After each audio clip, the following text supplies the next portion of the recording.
Good evening, everyone. Time for episode 19 of the Drums of Doom, part 2 of the Duaredheim Staff Saga, by me, starting on page 233.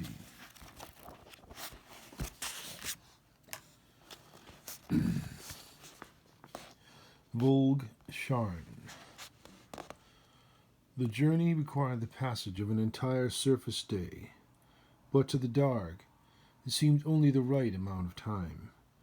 Their body's malign strength was commendable, for each pair of Darg carrying a prisoner between them required no rest, and they completed the entire march with no signs of fatigue, need of water, or complaint.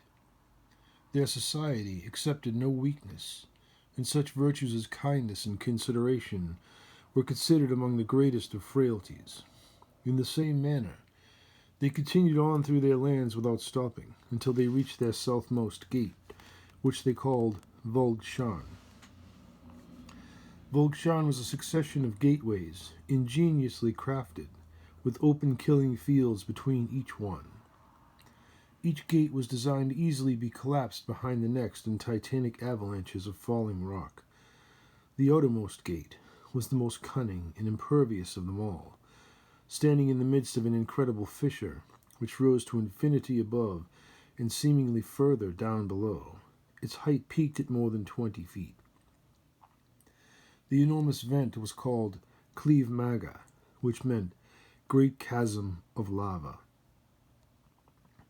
Descending from the mighty door was a long, narrow stair that wound its way south between the two gaping outer walls of that abysmal cave.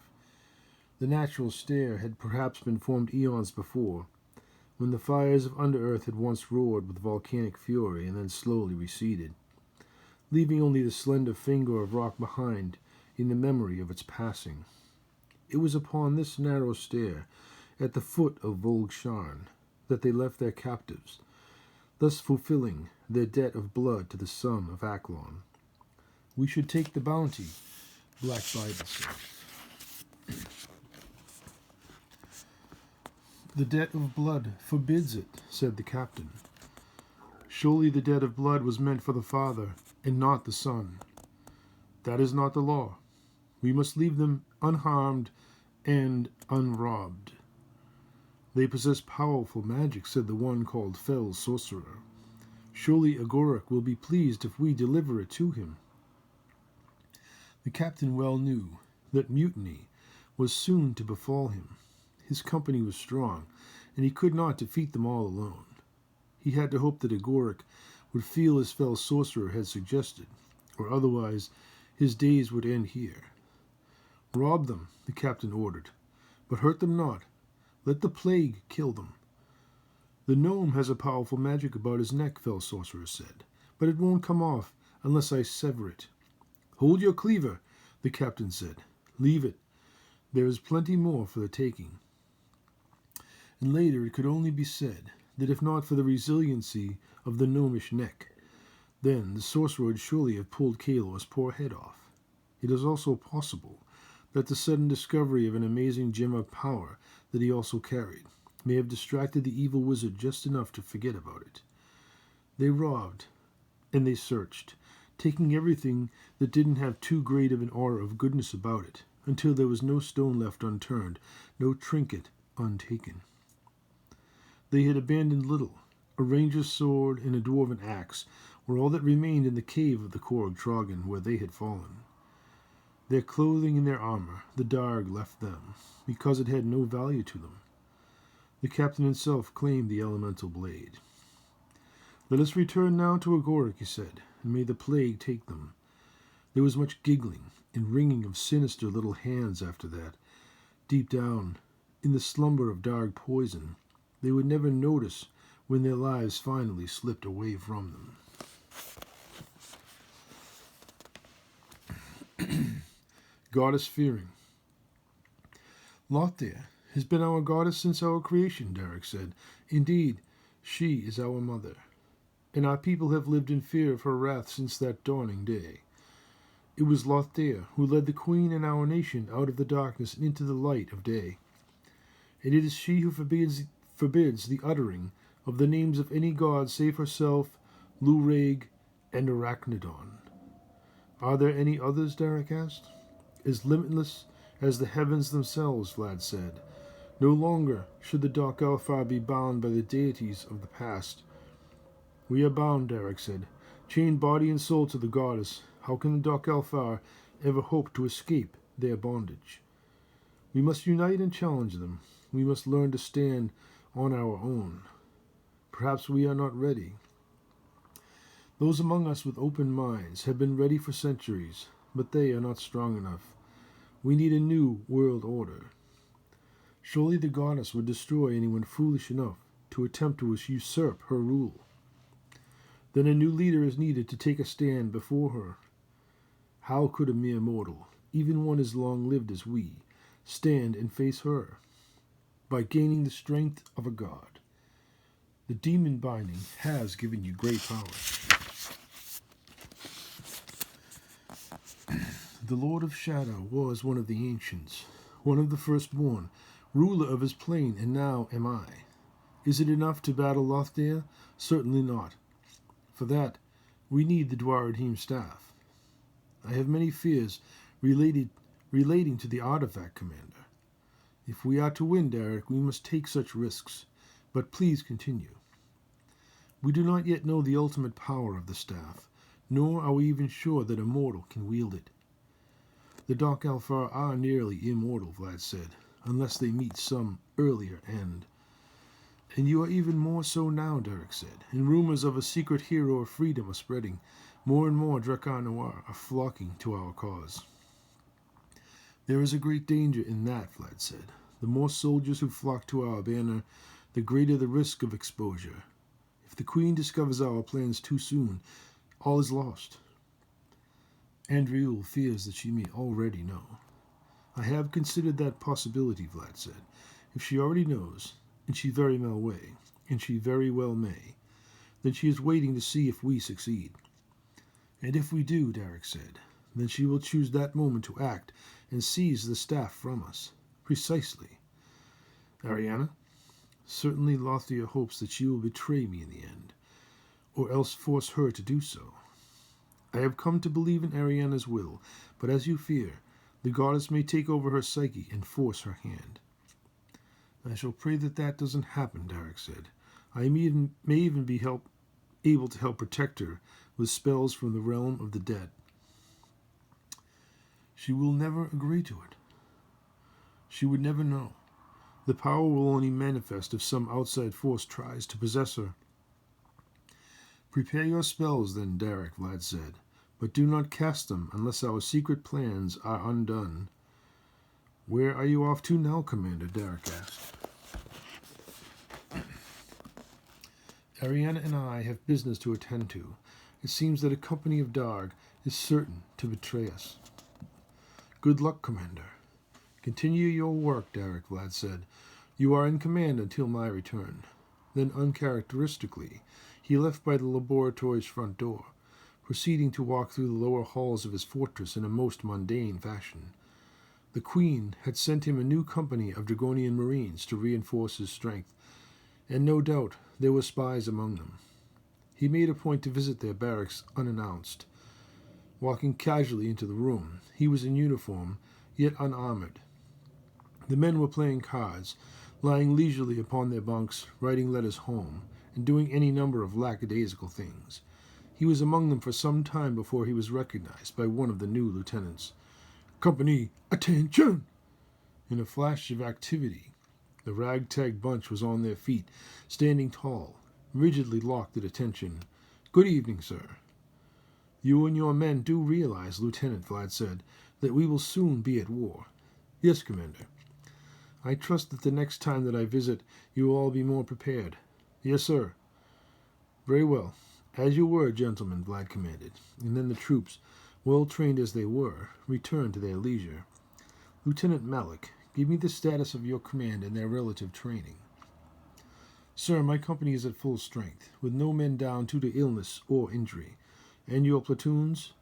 4 platoons of 22 men, sir. The soldiers are all crack infantry, with extensive training in castle siege and siege weaponry." "And your command?" 4 platoon leaders, 4 sergeants, and a first sergeant, and I am the lieutenant acting in command. What are the qualifications of your first sergeant? Sir, he is a 50-year veteran. First Sergeant Conrad has fought savages on the Shattered Isles and furnished pirates out of Eitzel. What weapons training does he possess? Sir, he is well trained in the use of any blade, and an expert shot with a crossbow. As an artillerist, he has no equal. Lieutenant, I must depart for a short time, Vlad said.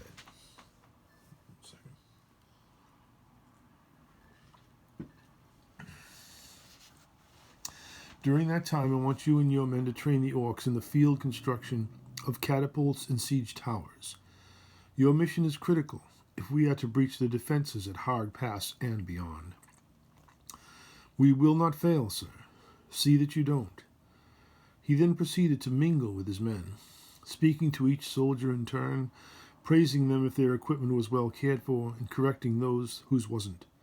His inspection was casual, quite unmilitary, but if anything, his methods made an even more lasting impression upon them. It seemed that their commander was in some ways like them, a soldier and a man, aloof yet apart. Many of them felt off balance, even in some ways giddy. He stayed among them for some time, and left after he had memorized each of their names, their rank, and what he could divine about their personalities. He was a good judge of character, even without reading their minds. Within an hour, he knew just who the likely spies were. What is the name of your company, Lieutenant? We are the 2nd Company, 50th Marines. Within my command, you will have a different name, Vlad said. Discuss it with all of your men. When I return, I expect to hear it. Yes, Commander. The majority of the Marines gained a large measure of pride and respect for their general. For him, they would fight to the death. He had to trust in his men to prepare the fortress in his absence, for now he had no time to waste. He needed Ariana. They would depart together. His father had warned him about the blood debt of the Darg. His father had known all their ways that a non-Darg could possibly know, and because of this, Vlad knew that they would soon betray him. He moved through the veins of the fortress swiftly, sometimes like an agile elf, and at other times like a wraith. He was pleased to find his guards alert and his defenses ever ready. When he reached Ariana's chambers, he knocked 3 times. He was surprised when she answered her door herself, fully armored and equipped with all the regalia of war. I am ready, General. You must be, or we will both die this day. Where will we face them? We will wait for them in shadow, near the chasm where they are sure to leave Carmen's Rangers. Carmen's Rangers? I believe that the name is fitting, Vlad said. Do you not? You give them too much respect. They have already done more than most would ever dream possible. You will see that they are worthy, and soon. I do agree, Commander. To what? That Carmen's Rangers is a good name. Good. Has my armor been prepared? Ethmiel has brought it, Ariana said, but she is willful, so I sent her to the kitchens. Yes, Vlad said as he began to change into his armor. She is difficult, but useful. I don't know what you see in her, Ariana said, or why you insist on protecting her. I have a use for her yet, Vlad said. If she is killed, then my plans will suffer. See to it that she remains unharmed, my queen. Oh, I don't want her dead, Commander. I just want her to suffer a little. See to it that she stays alive, Ariana. Yes, Commander. Then take my hand. With a gentle pull, they drifted into shadow, Vlad transforming, until they were soon flying above the plain of eternal twilight. His arms wrapped around her, and his wings stretched out to ride the ethereal wind. Where are you taking me? We travel through shadow, my queen, he said. My world. Your world? My world. She was stunned. She knew about the demon-binding spell, but not the true scope of his newly acquired power. She thought that it had been her imagination when they had lain together, but now she understood. She had heard 2 heartbeats, believing the second to be her own, but now she knew the truth. Why not just use the mirrors? It would have taken too long for Derek to program an exact location. Through shadow, we can arrive anywhere on almost any plane in any universe. You speak of the power of the gods. Nay, not of the gods, but of myself. Look ahead there, beyond that second black cloud. Can you not see it? I see nothing. No, wait. I see the chasm near the border of Grulthank. Indeed. But how? That is a secret that I shall keep for now, my love. It is too dangerous to reveal for one so close to the goddess.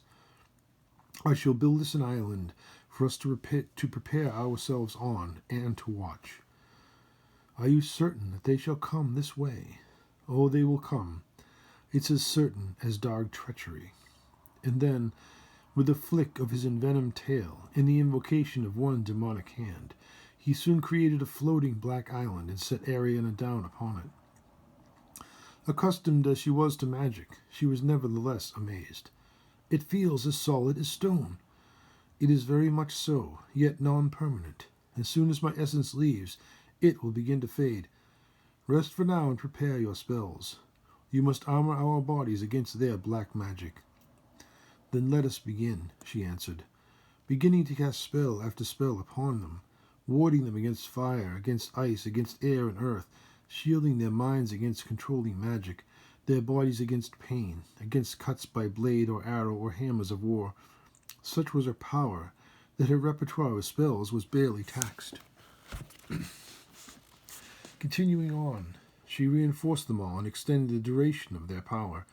She was only halfway through when he called her. It is time, he said, and in an instant they stood upon a wide cavern cliff, overlooking the Darg's road home. And now it's time for my spells, Vlad said, for here you must hide, invisible in the shadows. Act not to save me unless all appears lost. Your most important role will come not in this battle, but soon after it. You will face them all alone? I owe it to my father.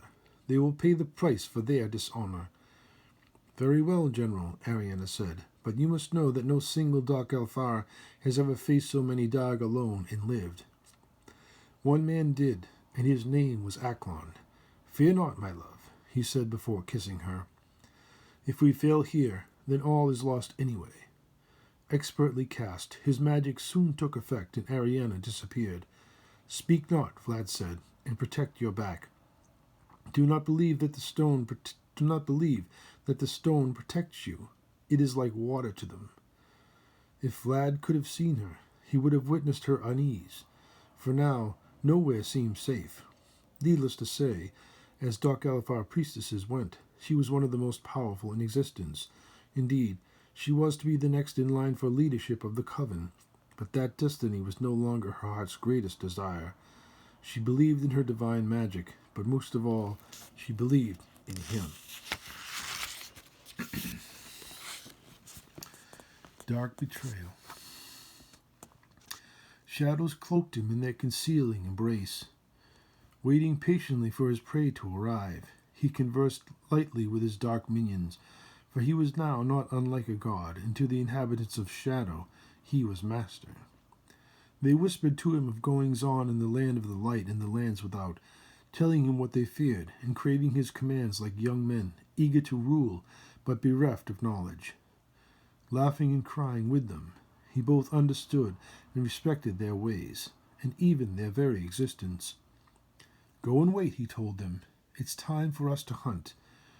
Positioning himself carefully, he had chosen the battleground that most befitted him and handicapped his enemies. Behind a tarantula's eyes lurks madness, behind a tiger's might, both of which could be found in his eyes, but he was not always thus. The pale blue of his eyes suggested gentleness and a kind upbringing, but his face told another story. His cheekbones were prominent and back-swept, his hawk-like nose previously broken. His mane was even, and his square, well-muscled jaw held none of the softness of youth. In truth, he looked much like his father did, lean, fierce, and powerful.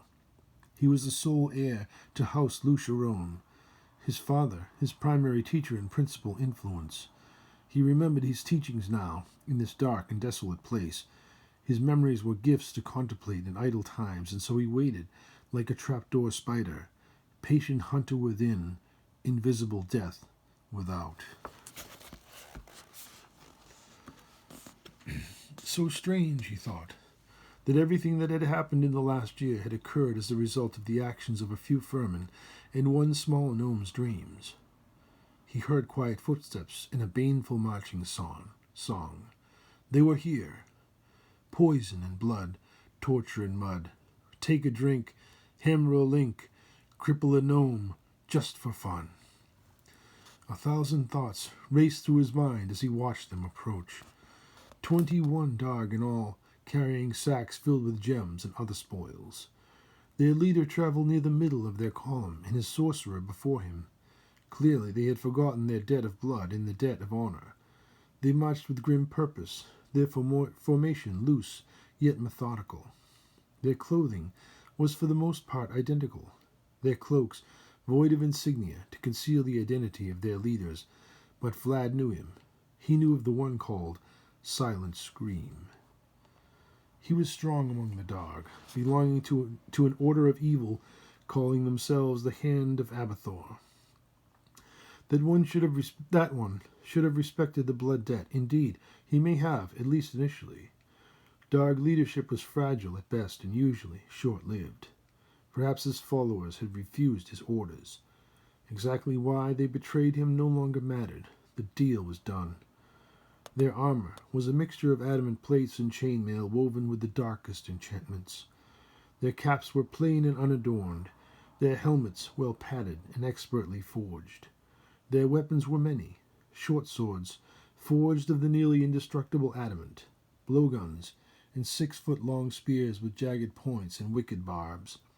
A few of them carried crossbows of unusual design, and many of them carried nets weighted and hooked for capturing and later torturing their helpless prey. There were other wizards hidden among them, including one whose name meant Fell Sorcerer. They possessed terrible powers of rock-shifting, poison, and necromancy.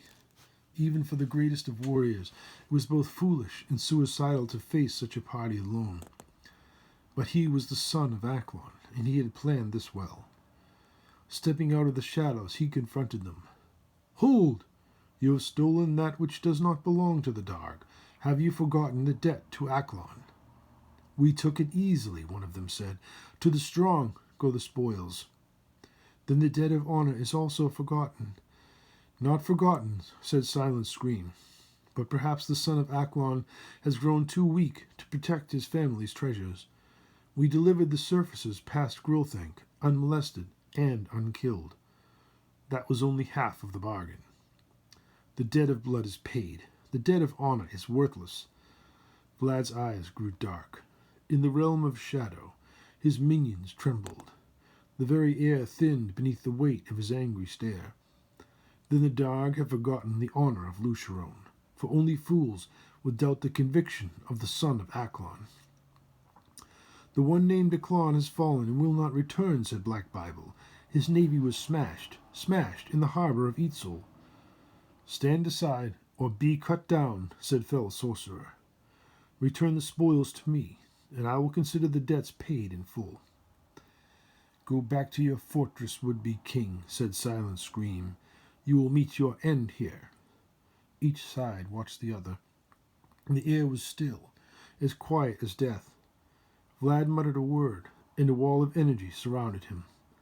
The Darg loosed their bolts and poison darts, each one a volley of death, but each shaft was vaporized by Dark Elfar magic. Suddenly the walls began to move, dark ghostly things spilling from every corner. Children of shadow, Vlad's minions. They attacked. The Darg shrieked, drawing black swords and thrusting adamant spears. Black magic banished his minions and burned away his shield wall. They rushed him, but he was no longer there. Stepping out of shadows behind them, his enchanted wand, Sharakul Loth erupted, its flames filling the tunnel, enveloping everything within it. I'm sorry, I seem to be having an allergy attack all of a sudden. So we'll end the episode here at the top of page 245, and we'll see if Vlad survives his encounter with the party of Darg. Thank you. Sorry about the allergy problem, and have a great night. Hope you enjoyed it.